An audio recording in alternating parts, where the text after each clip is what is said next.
காரைக்காலில் நடைபெறும் பாஜக பொதுக்கூட்டத்திற்கு வருகை தந்துள்ள மத்திய உள்துறை அமைச்சர் அமித்ஷாவுக்கு உற்சாக வரவேற்பு அளிக்கப்பட்டு வருகிறது. இந்த காட்சிகளை பார்க்கலாம்.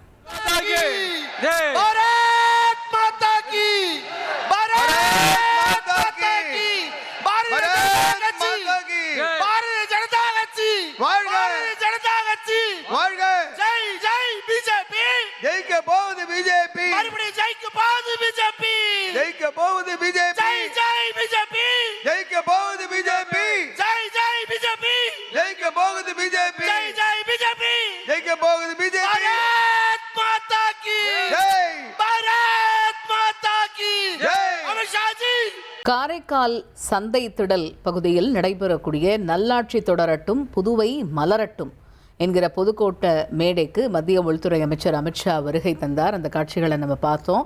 அவருக்கு அங்கே உற்சாகமான வரவேற்பு அளிக்கப்பட்ட காட்சிகளையும் பார்க்க முடிஞ்சது. இந்த பொதுக்கூட்டத்தில் சபாநாயகர் செல்வம், உள்துறை அமைச்சர் நமச்சிவாயம் மற்றும் அனைவருக்கும் சட்டமன்ற உறுப்பினர்கள் உள்ளிட்டோர் பங்கேற்றிருக்கிறாங்க. இந்த கூட்டத்தில் காரைக்காலில் நடைபெற இருக்கக்கூடிய இந்த பாஜக கூட்டம், வர இருக்கக்கூடிய சட்டப்பேரவை தேர்தலில் புதுச்சேரியை பொறுத்த வரைக்கும் இந்த பாரதிய ஜனதா கட்சிக்கு எத்தனை தொகுதிகள் கேட்பது, என்ஆர் காங்கிரஸோட இந்த கூட்டணியில் உள்ளிட்ட பல்வேறு விஷயங்கள் விவாதிக்கப்பட இருக்கிறது, ஆலோசிக்கப்பட இருக்கிறது. அதனை ஒட்டி நடைபெற இருக்கக்கூடிய இந்த பாஜக கூட்டத்தில் திரு அமித்ஷா என்ன முக்கியமான விஷயங்களை சொல்ல இருக்கிறார் அப்படிங்கிற ஒரு எதிர்பார்ப்பு இருக்கிறது. வருகை தந்திருக்கக்கூடிய அமித்ஷாவுக்கு அந்த பகுதியில் பாஜக தொண்டர்கள் உற்சாகமான வரவேற்பை கொடுத்திருக்கிறாங்க. அங்கே இருக்கக்கூடிய கள நிலவரத்தை விவரிக்க இணைகிறார் எமது செய்தியாளர் ரமேஷ். கள நிலவரம் என்ன விவரிங்க? மத்திய உள்துறை அமைச்சர் அமித்ஷா இன்று பாண்டிச்சேரியில், குறிப்பாக காரைக்காலில் பல்வேறு நிகழ்ச்சிகளில் கலந்து கொள்கிறார். தற்போது காரைக்கால் சந்தை திடல் பகுதியில் நடைபெறக்கூடிய பாஜகவினுடைய தேர்தல் பிரச்சார பொதுக்கூட்டத்தில் அவர் பங்கேற்றிருக்கிறார். இன்று முதல் பாண்டிச்சேரியில் பாஜக அதிகாரப்பூர்வமான தேர்தல் பிரச்சாரத்தை துவங்கி இருக்கிறது என்பதே இதை எடுத்து காட்டுகிறது. இந்த பொதுக்கூட்டத்தில் சுமார் 10,000க்கும் மேற்பட்ட பாஜக தொண்டர்கள், நிர்வாகிகள் மற்றும் பொதுமக்கள் உள்ளிட்ட பலரும் பங்கேற்றிருக்கிறார்கள்.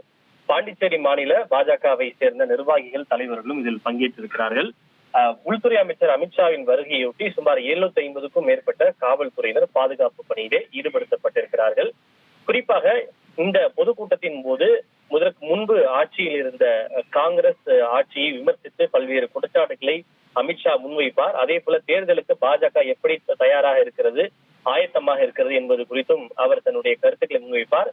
இது தவிர பாண்டிச்சேரியில் தேர்தலையொட்டி சில முக்கியமான வாக்குறுதிகளையும் அமித்ஷா வெளியிடக்கூடும் என்று தகவல் வெளியாகி இருக்கிறது. குறிப்பாக அங்க இருக்கக்கூடிய மீனவர்கள் நலனை கருத்தில் கொண்டு சில புதிய திட்டங்களை கூட அமித்ஷா அவர்கள் அறிவிப்பார் என்று தகவல் வெளியாகி இருக்கிறது. கள நிலவரங்களை விவரித்தமைக்கு நன்றி ரமேஷ். இனி செல்லும் இடமெல்லாம் செய்தி. தந்தை டிவியின் வாட்ஸ்அப் சேனலை ஃபாலோ பண்ணினா செல்ல இருக்கும் இடமெல்லாம் செய்தி. இதோ QR கோட், இப்பவே ஸ்கேன் பண்ணுங்க, ஃபாலோ பண்ணுங்க.